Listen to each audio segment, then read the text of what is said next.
Alors bonsoir tout le monde, aujourd'hui on va continuer une petite étude qu'on avait commencée sur ce livre, donc Rovot Alevavot de Rabbeinu Bechaye. C'est un livre qui a été écrit donc par Rabbeinu Bechaye vers l'an 1100 à peu près. Et c'est un peu un des fondements du Moussar moderne qu'on a vu après avec beaucoup d'autres livres, comme Rav Dessler ou comme après encore Rav Monk que vous connaissez. Mais là on est sur le fondement qui s'explique sur c'est quoi les intentions un peu. C'est-à-dire faire des mitzvot, c'est important. On a l'action. Mais est-ce qu'on a l'intention derrière l'action? Par exemple, Rav Israël Salanter a expliqué que quelqu'un qui se lève pour aller à la tefila mais qui réveille tout le monde, vaut mieux qu'il n'aille pas à la tefila. Vous comprenez? C'est ça l'idée. Mais c'est devenu en fait une école de Moussa parce qu'il y a une façon d'apprendre qui va viser l'intention, viser l'émotion et qui va nous permettre un peu d'ancrer un peu plus profondément parce qu'on va l'amener à soi en fait la chose. Alors on va commencer tout de suite. On est sur un texte choisi parce que je ne vais pas tout faire, mais c'est le deuxième Shar Sheni, Shar Brina, donc sur la méditation. Et là on va essayer de comprendre. Dieu, il est parfait, il est que bien, il ne veut que du bien. Et pourtant, des fois, on a beaucoup de mal, nous, à voir ce Hakol Letoa, que tout va bien. On est des fois triste, on est des fois pas content, on ne se sent pas très bien. On va prendre un exemple de la paracha de la semaine dernière, donc parachat Vayechi, avant c'était Vayigash.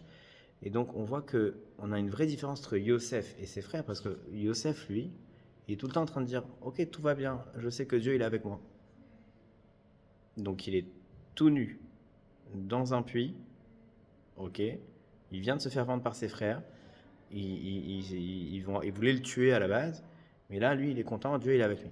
Incroyable. Plus que ça, on a un Rashi juste après qui nous dit que quand il a été vendu, c'est une quatrième main, Yosef, il a été vendu à 4 aux Ishmaélim, aux Médianim, après aux Mitzrim, enfin bon. Mais en gros, il a été vendu, il y avait une bonne odeur, il vendait des parfums. Il vient de se faire vendre par ses frères. Qu'est-ce qu'on s'en fout que ça sente bon dans la charrette qui va l'emmener comme un esclave, être vendu comme un esclave. Non, très important. Pourquoi? Pour lui rappeler que Hacham il est avec lui. Donc c'est bien, mais c'est un niveau exceptionnel. À tel point que même ses frères, les frères, ils sont pas à ce niveau-là. Les frères, ils voient quand il va se dévoiler en tant que Yosef, ils ont peur pour leur vie. Quand Yaakov il va partir, ils ont encore peur pour leur vie. Et ça se tient parce que concrètement, on peut comprendre l'histoire. Mais non, le tzaddik, il arrive à justement avoir le Hakol Letova et nous, on va parler de ça maintenant. Donc, on va se poser la question, pourquoi on a du mal à voir ça? Et on va essayer d'apporter 3 réponses. Ces 3 réponses, ils sont d'une puissance extrême. Pourquoi? Parce qu'ils sont fondamentales. Donc là, on est dans le vrai moussard sympathique. Pourquoi l'homme n'est pas capable? Regardez, c'est violent. Pourquoi l'homme est aveugle? Ok, je vous le fais en français, mais il est en hébreu le texte, il est traduit. Ce livre est parfait. Je vous le conseille, bien sûr. Donc pourquoi ils sont aveugles et ne comprennent pas la grande valeur de la bonté qu'on leur donne? Première réponse, parce qu'ils sont occupés avec des désirs pour des choses qu'ils n'obtiendront jamais. C'est tellement beau. Ça veut dire que, effectivement, si je suis occupé avec des buts insaisissables, je suis perdu dans une spirale et je ne peux pas me concentrer en fait sur ce que moi je peux recevoir. Il y a un... Vous comprenez ce que je veux dire? Si moi, mon but, c'est d'avoir toujours plus d'argent, c'est insaisissable comme but. Donc je ne peux pas me concentrer sur ce que je reçois et comment dire merci. Il y a un passouk dans Tehillim qui dit, je vous le fais en français encore, que le cœur droit, Yamino, le Yamin du cœur, donc le cœur droit, c'est pour la Chochoma, et le côté gauche, c'est pour, on va dire, ceux qui sont abrutis par la routine. Pourquoi on dit ça? Essayez de comprendre 2 secondes. Le cœur droit, c'est celui qui reçoit. Le cœur gauche, c'est celui qui va sortir. Si je me concentre sur ce que je reçois, alors je suis chacham, puisque j'arrive à dire combien je suis content dans le moment que je suis. Oui, mais demain, oui, mais après, oui, mais si. Bah, en fait, ok, mais là, t'es content? Oui, bon, voilà.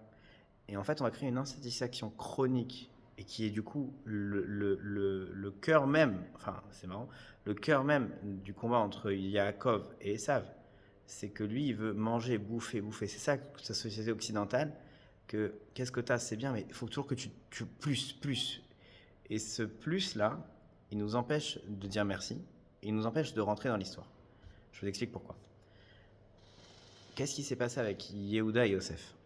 Quand quelqu'un il est toujours en recherche et il est toujours en fait dans un plan qu'il ne peut pas assouvir, il ne rentre pas dans l'histoire. Quand Yehuda, devant tout le monde, il avoue que c'est lui qui est parti avec Tamar, donc il tombe au niveau de l'estime de tout le monde, il perd sa crédibilité, il passe de plus haut au plus bas, etc., etc. Mais à ce moment-là, il rentre dans l'histoire. Quand il accepte sa situation, il rentre dans l'histoire. Quelqu'un qui est toujours en recherche d'eux n'accepte jamais sa situation. Il ne peut jamais dire merci et il sera insatisfait chronique. Et ça, c'est la première raison qu'il nous donne. Et ça, c'est une méditation parce qu'il faut travailler sur ça. Incroyable. Il nous reste encore 2. On avance ? Ok. Donc, on y va doucement. Et là, en fait, sur la deuxième, il va nous amener un exemple que j'ai trouvé magnifique. La deuxième, il dit, je vous énonce la raison et après on part sur l'exemple et après on essaie de débriefer ensemble. La deuxième, c'est très simple. Il dit parce que l'homme, il est né sauvage. Et donc, il est né animal quasi. Et en se développant, il a développé son intellect. Mais il a oublié qu'on l'a aidé pour. Ok ? Il a oublié que si on l'avait jeté dans la nature, il ne se serait pas sorti. À un moment donné, il se réveille à peu près à partir de, on va dire 18 ans, et tout est grâce à lui, il est très fort, il est très grand, et c'est grâce à moi. Mais il a oublié qu'avant ça, il n'était pas si intelligent, il a appris, et avant ça, il ne savait même pas marcher, avant ça, il ne savait pas manger, et qu'il a été aidé pour ça. Il a oublié qu'en fait, tout ce qui existe chez lui a été donné, en fait, et qu'il n'est que là, en fait, en tant que réceptacle de la chose, et non pas en tant que personne qui fait. Et donc là, il donne un exemple, c'est une histoire d'un bienfaiteur qui élève un enfant orphelin, qui l'élève depuis la naissance. Et cet enfant, à la fin, quand il va grandir, il va être très content, il va lui dire merci, etc. Mais à un moment donné, dans le parcours, il va aussi aider un prisonnier qui allait être mis à mort. Il va le sortir de cette prison, il va lui donner aussi. Finalement, ils grandissent ensemble, cet enfant orphelin, mais aussi ce prisonnier. Et il se trouve que le prisonnier, il va être 1000 fois plus reconnaissant que l'enfant orphelin. Alors ok, c'est une histoire et tout, mais venez, on réfléchit 2 secondes. Qu'est-ce qui se passe dedans ? Qu'est-ce qu'il y a de... C'est quoi la nuance, la subtilité qu'il y a ? C'est important de comprendre ça. Ça veut dire que la première bracha qu'on fait dans la Hamida de la semaine, c'est après donc les 3 brachot qu'on fait. Donc dans la Hamida, vous savez, il y a 3 brachot au début, 3 brachot à la fin, et au milieu on a les brachot, c'est toujours structuré pareil. Et au milieu on a les brachot, et la semaine on a 19. Et la première bracha après les Birkat Avot, après les Atakadosh, c'est Atach Ronen Da'at. Tu nous donnes l'intelligence. Pour que je puisse commencer quelque chose, il faut que j'ai un peu de Da'at. C'est quoi le Da'at ? Peu importe, mais bon, on va avancer. Donc c'est ma capacité donc, à réfléchir. Cette chose-là, c'est la racine même de mon identité, de ma capacité, même de demander, de ne pas demander, d'avoir... Ok, c'est le fait que je sois intelligent. Et en fait, on dit, voilà, je commence par dire que même ça t'appartient. Vous comprenez ce que je veux dire ? Même ça t'appartient. Et c'est très important de comprendre ça, parce que dans l'exemple qu'il nous a donné, on arrive à définir 2 types de personnes. Et c'est vrai que dans le monde, des fois, on arrive à définir 2 types de personnes. Il y a ceux qui n'ont jamais rien perdu et qui sont en stress permanent de manquer, de ne pas avoir, et qui doivent accumuler au fur et à mesure parce qu'on ne sait jamais si. Et donc, ils n'ont jamais manqué. Ils possèdent en fait. Encore une fois, c'est vraiment à chaque fois Yaakov et Esav. C'est le monde occidental contre le judaïsme. Faut comprendre. Le judaïsme n'est pas une religion, c'est une nature, s'il vous plaît. Bon, donc, on a toujours cette possession qui va définir la personne, l'avoir qui va définir l'être. A contrario, on a l'être qui, lui, en fait, si on veut, on n'a pas besoin de cet avoir-là pour être défini comme on veut. Ok, faire est plus important qu'avoir. Je vous explique. Quelqu'un qui va, depuis sa naissance, Chas Veshalom, avoir un grand trauma. Chas Veshalom, il a perdu quelqu'un de sa famille très proche. Et que toute sa vie, il va vivre en disant « Waouh, merci Hachem, là je mange une pomme, je suis content. Là j'arrive à reconnaître que je fais un câlin à mon enfant. Là j'arrive à... » Des choses comme ça. Waouh, le gars, toute sa vie, il est content. Il lui est arrivé un truc horrible au début de sa vie. Et toute sa vie, il arrive maintenant à relativiser et à dire « Waouh, merci ». Pourquoi ? Parce qu'on vient de dire ça. parce que même ça, en fait, la capacité et la fonction cognitive, elle a été donnée. Si j'admets que la fonction cognitive, elle a été donnée, alors dans ce cas-là, j'arrive à la base à dire, non mais en fait, de base, merci. Et de base, on arrive à avancer. Donc c'est une raison exceptionnelle. On va la résumer en un mot, parce que l'homme est sauvage et que même son intelligence, eh ben, c'est pas à lui. Et on arrive à la troisième raison qui est très difficile. Il y a aussi des raisons de ne pas dire merci. Il y a des événements de vie. Il le dit comme ça. La troisième raison est basée sur les différents malheurs et accidents qui peuvent arriver à l'homme. Et oui, c'est difficile quand on aurait quelque chose d'horrible de dire merci en fait. Et même ça en fait, on va essayer d'en discuter. Parce que c'est le cœur en fait de notre discussion. Ok, on peut tourner autour du pot, etc. Mais c'est ça le cœur. Il y a quand même des choses horribles dans la vie, non? Il y a des choses factuellement horribles, non? Et là, ça va être un peu compliqué parce que je rentre dans un sujet très sensible et en même temps, j'espère que je blesserai personne. On va essayer de finir ça ensemble, mais c'est pas ma volonté du tout de blesser quelqu'un, ok? Dieu, je vous lis le texte. Dans Téhilim, heureux l'homme que tu redresses, Hachem que tu instruis par ta loi. Ça veut dire que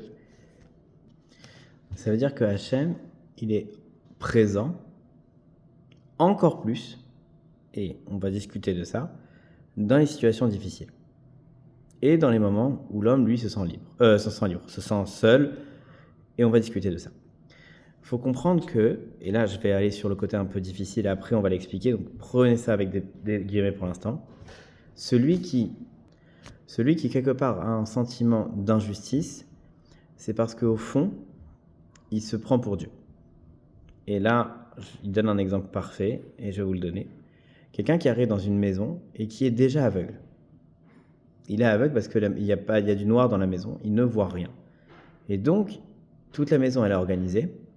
Il y a sur la table, je ne sais pas moi, une assiette, un couteau, une fourchette, tout est organisé. Sauf que vu qu'il n'y a pas de lumière, il va tout désorganiser, tomber partout. Et double peine, non seulement il ne voit pas, mais en plus il va dire mais c'est n'importe quoi, je ne comprends pas c'est quoi ces règles, pourquoi là je me suis fait mal avec un couteau, enfin il ne sait même pas que c'est un couteau, il s'est fait mal.